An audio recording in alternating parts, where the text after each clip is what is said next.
The quantum communication array hummed with an intensity that cut through the quiet of deep space.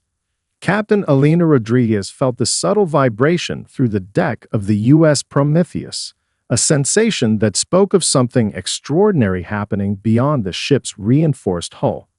Holographic displays flickered to life, revealing a cascade of fragmented data streams that most navigation systems would have dismissed as cosmic noise. But the Prometheus was different. Its computational core processed information with a nuanced intelligence that transformed seemingly random signals into a coherent narrative of desperation. "System analysis complete," announced the ship's primary artificial intelligence in a calm, measured tone. "Incoming transmission appears to originate from the Luminary star system. Threat level: critical." Elena leaned forward, her reflection ghosting across the translucent display. The images resolving before her told a story of systematic destruction. Luminary defense platforms, intricate structures that had taken centuries to build, were being systematically dismantled by a massive alien vessel.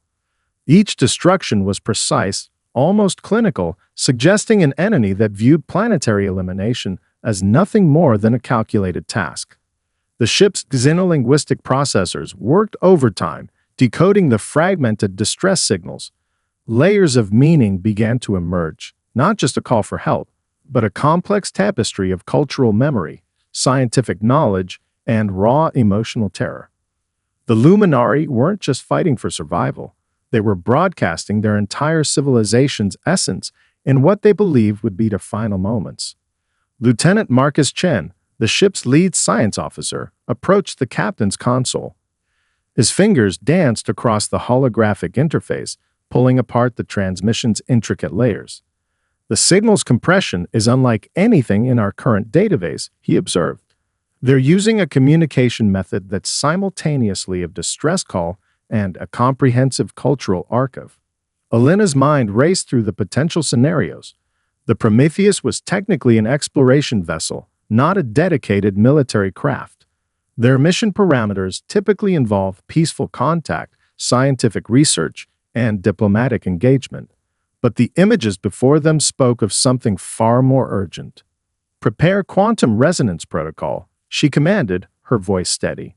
The crew understood what that meant, a response method that went beyond traditional communication. They would not just send a message, but create a quantum-entangled communication bridge that could potentially provide immediate tactical support. The ship's computational systems began preparing a response that was more than a simple transmission.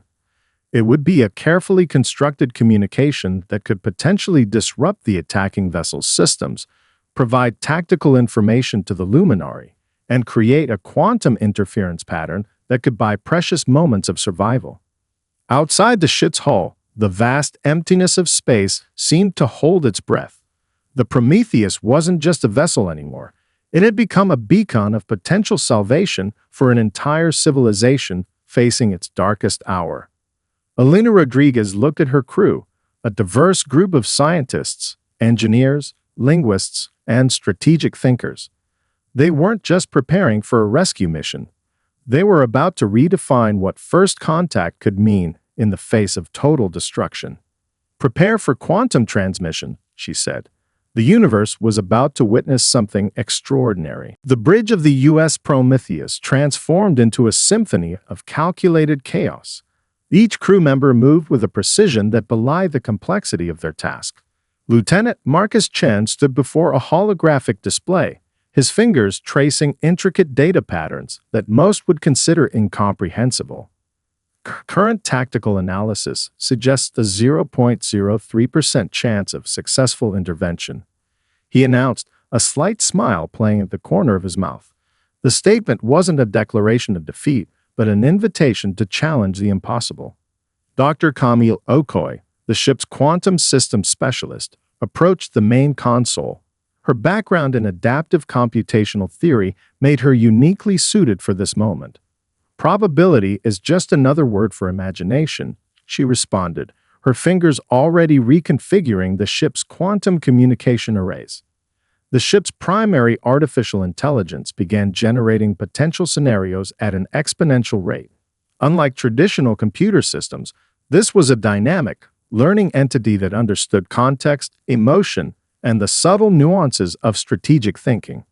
It wasn't just calculating, it was reimagining the entire concept of intervention. Captain Elena Rodriguez watched her team with a mix of pride and intense focus. The Prometheus wasn't just a ship, it was a floating think tank of human innovation. Each crew member represented a different approach to problem solving, their diversity becoming their greatest strength. Lieutenant Arya Yoshida, the team's xenolinguistic expert, began constructing a communication matrix that went beyond traditional language.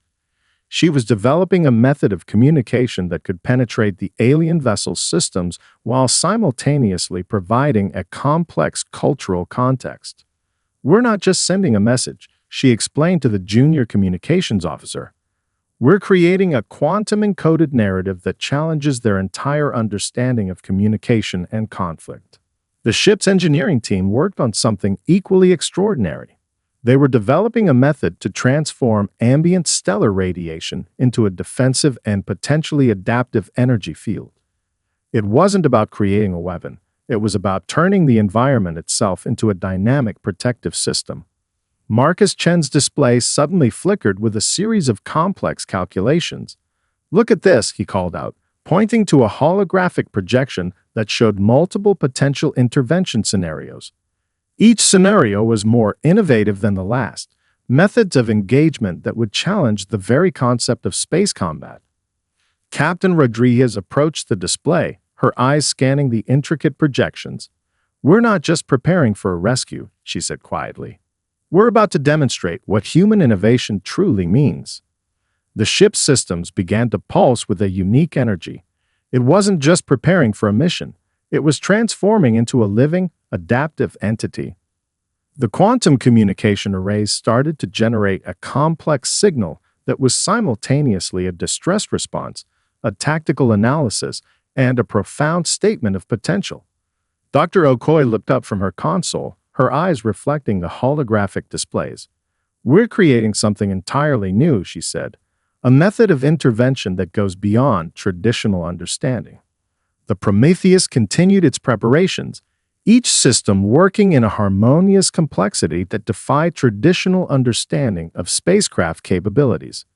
They weren't just preparing to save the luminary, they were about to redefine the very concept of interstellar intervention. Captain Rodriguez watched her team, understanding that their greatest weapon wasn't technology, it was imagination. Space folded and unfolded around the U.S. Prometheus in ways that defied conventional physics. The ship moved not in straight lines, but in quantum probability waves, existing simultaneously in multiple potential locations. To any standard tracking system, it would appear as nothing short of impossible. Lieutenant Marcus Chen monitored the quantum navigation system, his fingers dancing across holographic controls that pulsed with soft blue light. "Quantum tunneling sequence initiated," he announced, his voice steady despite the complexity of their maneuver. "We're creating a navigation pattern that doesn't just avoid detection. It challenges the fundamental understanding of spatial movement." Captain Elena Rodriguez studied the tactical display, watching as their approach became a mathematical poetry of movement. The alien dreadnought's targeting systems would be struggling to comprehend what they were seeing. Each moment was a deliberate challenge to predictive algorithms. Dr. Campbell Okoye worked on the communication systems, preparing a transmission that was far more than a simple message. "We're about to have a conversation," she muttered, "and they don't even know it yet."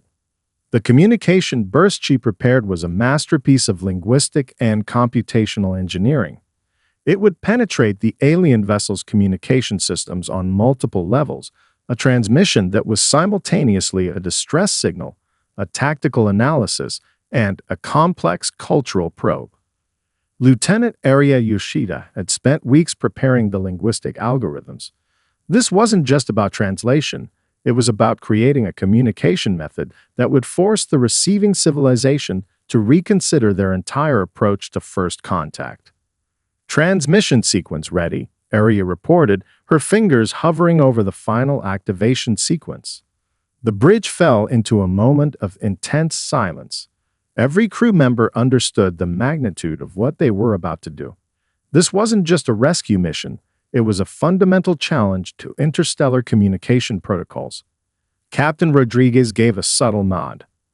The transmission erupted across the alien vessel's communication bands. It wasn't a simple message, but a quantum-encoded burst of information that would appear differently to every system it touched.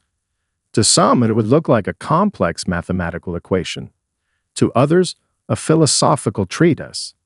To a few, it would seem like a poetic narrative of survival and hope. On the alien dreadnought, communication systems began to fritz and spark.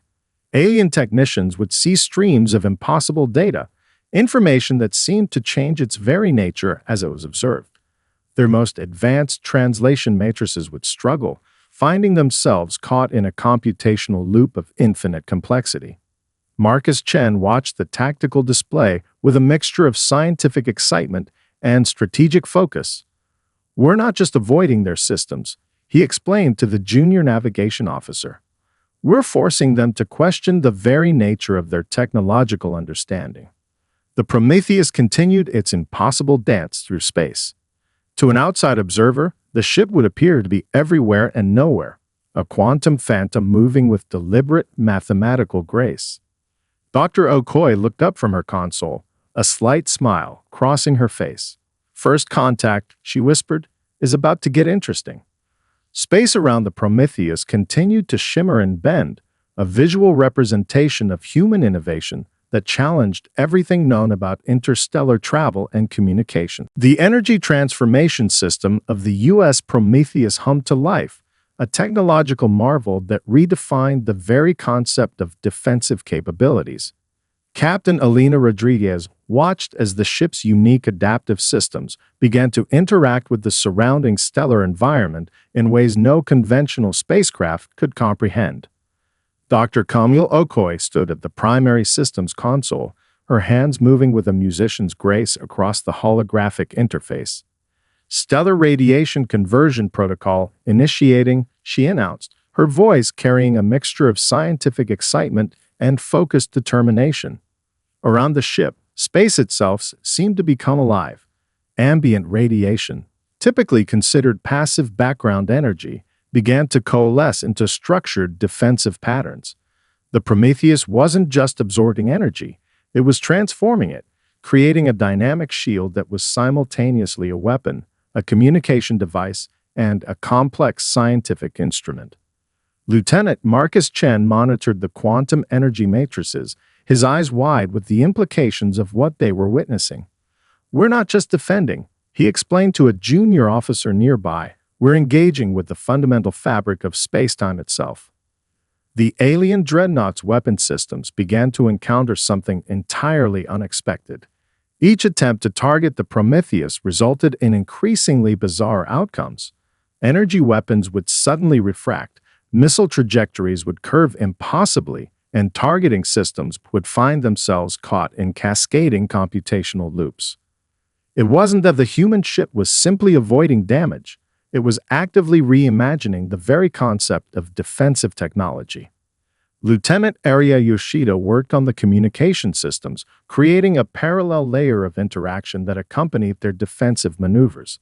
Each defensive action was simultaneously a communication, a scientific experiment, and a strategic move that challenged the alien vessel's fundamental understanding of conflict. "Adaptive resonance field at 78% efficiency," she reported, her voice steady. The number meant far more than a simple percentage. It represented a breakthrough in interstellar defensive technology. Captain Rodriguez approached the main display, studying the complex interactions happening around their ship. The Prometheus was moving beyond traditional concepts of spacecraft design. It wasn't a vessel so much as a living, adaptive system that could transform its entire operational paradigm in milliseconds. Dr. Okoye's console suddenly erupted with a series of complex calculations. "We're converting stellar radiation into a multi-dimensional defensive matrix," she explained, her excitement barely contained. "Each photon is becoming a potential communication point, a defensive node, and a scientific observation platform. The alien dreadnought's command center would be experiencing total confusion. Their most advanced weapon systems were being transformed, redirected, and essentially rewritten by the Prometheus's innovative approach to energy manipulation. Marcus Chen looked up from his console, a spark of wonder in his eyes. "We're not just defending," he said quietly. "We're demonstrating that defense is a form of communication." Around the Prometheus, space continued to shimmer and bend. Stellar radiation danced in impossible patterns, creating a visual representation of human innovation that challenged everything known about space combat and defensive technologies. The ship had become more than a spacecraft. It was a living testament to human creativity, a mobile laboratory that was rewriting the rules of interstellar engagement with each passing moment. The communication systems of the U.S. Prometheus transformed into a living, breathing network of information exchange. What began as a defensive maneuver had become something far more profound, a multi-layered dialogue that challenged the very foundations of interstellar conflict. Lieutenant Aria Yoshida worked with an intensity that bordered on artistic creation. Her fingers moved across holographic interfaces, weaving a communication tapestry that was simultaneously a tactical report, a cultural exchange, and a philosophical discourse. "We're not just sending a message," she explained to her assistant, Daniel Rodriguez. "We're creating a comprehensive communication ecosystem that will force them to reconsider everything they understand about interaction." Captain Elena Rodriguez watched the developing communication strategy with a mix of scientific curiosity and strategic insight.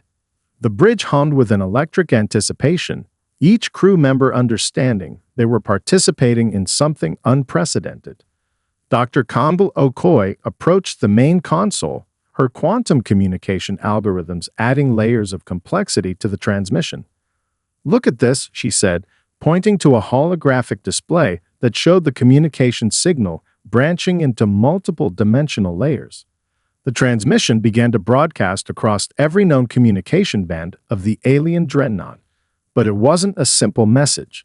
It was a multi-dimensional communication that would appear differently to various systems and individuals. To their navigation systems, it would look like a complex set of spatial coordinates. To their scientific databases, it would present as a detailed research paper. To their cultural archives, it would manifest as a nuanced historical narrative. To their military command, it would seem like a comprehensive tactical analysis. Lieutenant Marcus Chen monitored the transmission's impact. "We're creating a communication method that doesn't just transmit information," he observed. "We're forcing a complete reimagining of what communication can be." The luminary listening posts, still under threat, began to receive fragments of the transmission. It was a lifeline of hope, a demonstration that help was coming in the most unexpected way possible. On the alien dreadnought, communication systems began to experience something unprecedented. Their most advanced translation matrices started to break down, unable to process the complexity of the human transmission. Each attempt to understand the message revealed new layers of complexity. "It's a living communication," Dr. Okoye explained, her eyes reflecting the dancing holographic displays. "Every attempt to analyze it changes its fundamental nature." Captain Rodriguez understood the deeper strategy. This wasn't just about defending the luminary or challenging the alien vessel. This was a profound statement about the nature of communication, conflict, and understanding. The transmission continued to evolve, a quantum-encoded narrative that was simultaneously a distress signal, a scientific treatise, a cultural exchange, and a strategic intervention. Lieutenant Yoshida looked up from her console, a subtle smile crossing her face. "First contact," she whispered, "is an art form." Around the Prometheus, space continued to shimmer with the energy of their unprecedented communication. They were writing a new chapter in the history of interstellar interaction, one quantum-encoded message at a time. The bridge of the U.S. Prometheus grew quiet as the full impact of their communication strategy began to unfold. On the holographic displays, the alien dreadnought systems were transforming in real time, a visual representation of perspective shifting at a fundamental level. Captain Elena Rodriguez studied the developing situation with a calm intensity. This was more than a military intervention. It was a profound act of communication that challenged the very foundations of interstellar conflict. Lieutenant Aria Yoshida broke the silence. "Their communication protocols are fragmenting," she reported, her voice a mixture of scientific fascination and strategic insight. "We're not just disrupting their systems. We're offering them an entirely new way of understanding interaction." Dr. Campbell Okoye approached the main console, her fingers tracing the complex data patterns. "Look at how their defensive systems are responding," she said to Marcus Chen. "It's not just a technical breakdown, it's a philosophical recalibration." The luminary observation posts watched in astonishment. The human vessel wasn't simply defending them. It was engaging in a form of conflict resolution that transcended traditional military understanding. Each moment revealed a more intricate approach to intervention. On the alien dreadnought, command systems began to experience a cascading transformation. Their most fundamental assumptions about conflict, communication, and survival were being systematically challenged. What began as an invasion was now becoming an unexpected dialogue. Lieutenant Marcus Chen monitored the quantum communication matrices. "We're creating a living communication ecosystem," he explained to a junior officer. "Every attempt to understand our transmission changes its fundamental nature." Captain Rodriguez understood the deeper strategy. This wasn't about defeating an enemy. It was about creating a pathway to mutual understanding. The ship's systems continued to generate a multi-layered communication that was simultaneously a detailed scientific analysis, a cultural exchange, a strategic intervention, a philosophical discourse. Fragments of the transmission began to penetrate the alien vessel's cultural archives. Their historical databases started to recontextualize the entire encounter. What seemed like an impossible invasion was being transformed into a potential moment of mutual understanding.